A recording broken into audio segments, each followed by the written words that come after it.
Let's answer question from random post. Ito ay basic math kasi MDAS lang ito. Post ito galing kay Ma'am Eva Reyes dito sa Philippine Civil Service Review for All. Marami na tayong na-upload. With regards sa MDAS, meron tayong na-upload na 3 minus 3 times 0 plus 3 divided by 3, which is pareho lang. Kung yun ang i-review nyo, makuha nyo na ang sagot dito mismo.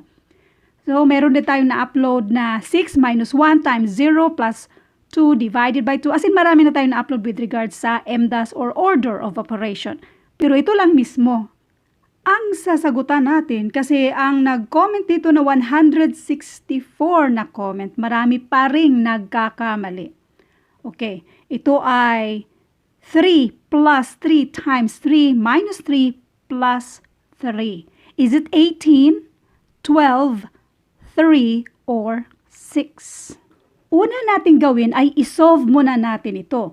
Kung first time nyo sa channel ko, baka sabihin nyo na, sino ba ako? Para maging mas tama yung sagot ko kaysa inyo. Well, hindi yung sagot ko mismo ang susundin natin, kundi yung mga references na babasahin natin later. Sagutan muna natin ito. This is 3 plus 3 times 3 minus 3 plus 3. According sa MDAS, na yun ang akala nyo, okay? Sa MDAS, ang akala nyo unahin si multiplication. Wala tayong pagtatalunan dyan kasi ang nandito, multiplication lang. So, unahin natin si multiplication. 3 times 3 equals 9. Dito tayo sa addition at subtraction. By the way, multiplication and division, they rank equally, kaya we will solve them whichever comes first from left to right. Later, magbasa tayo ng review, yung mismong libro. Ngayon, addition and subtraction. Kopyahin muna natin ito. This is minus 3 plus 3. Ang tamang pag-solve dito, addition and subtraction, they rank equally, kaya we will solve them from left to right. Okay? So, ito muna. 3 plus 9 equals 12. 12 minus 3, wait i-delete muna natin ito. 12 minus 3, and that is 9. 9 plus 3 equals 12. 12 ang tamang sagot dyan. Shortcut tayo. Ang shortcut, pwedeng ganito lang. Diba? Negative 3, positive 3. Cancel out mo lang yan. Yan lang ang i-add mo. 3 plus 9 equals 12. So, yan na yung tamang sagot. Ngayon, para doon sa nag-aakalang mas nauna si addition kay ni subtraction, okay? Na mas higher daw si addition kay ni subtraction, mag-review muna tayo ng mga libro natin dati. Dito muna tayo sa study.com at saka si reviewercivilserviceexam.com. Dito na tayo, direkta na tayo dito. Even though A for addition is in PEMDAS before S for subtraction, these two operations also have the same priority. You look for these last two operations from left to right. Huwag niyong kalimutan yung left to right. Dito muna tayo.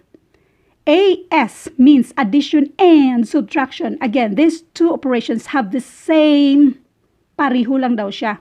So you should complete these two operations in the order that they occur from left to right. Huwag niyong kalimutan yung word na left to right. Balikan natin itong even though A for addition is in PEMDAS before S for subtraction, these two operations also have the same priority. Klaro naman siguro, no? Ano ibig sabihin yan sa Tagalog? Sa Tagalog yan, kahit daw nauna si A kaysa S, pariho lang yan.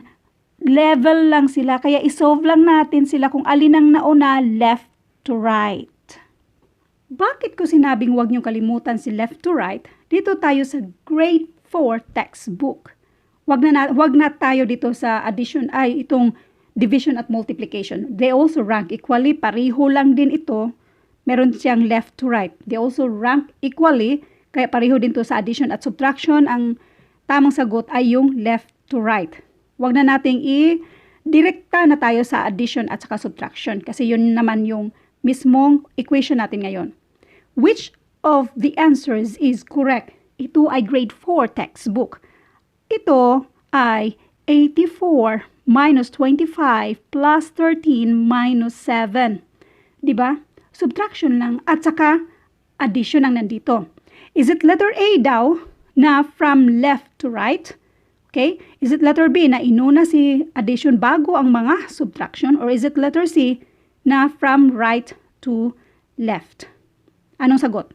To make sure we will all arrive at the same answer, the order of operation was agreed upon. Since there is only addition and subtraction in the number sentence, we work from left to right. Remember, left to right. Thus, the correct answer is letter A. Letter A, left to right.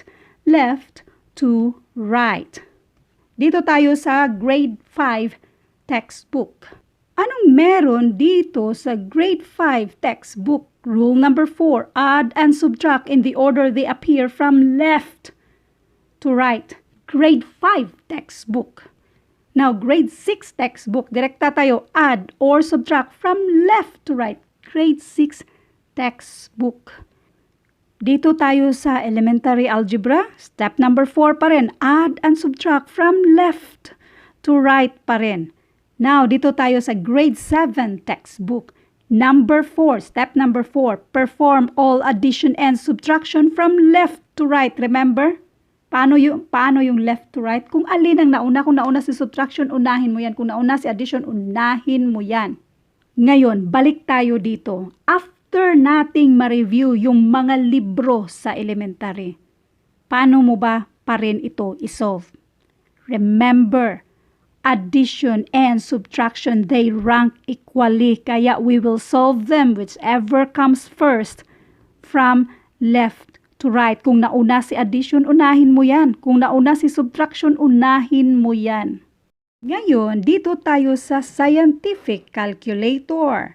And that is 3 plus 3 times 3 minus 3 plus 3. Di ba yan yun? Equals 12. Positive 12 scientific calculator. Isa pang calculator. 3 plus 3 times 3 minus 3 plus 3. Ang sagot dyan ay 12 pa rin. So therefore, isa lang ang tamang sagot dito. 12. Mali ito lahat. 12 lang.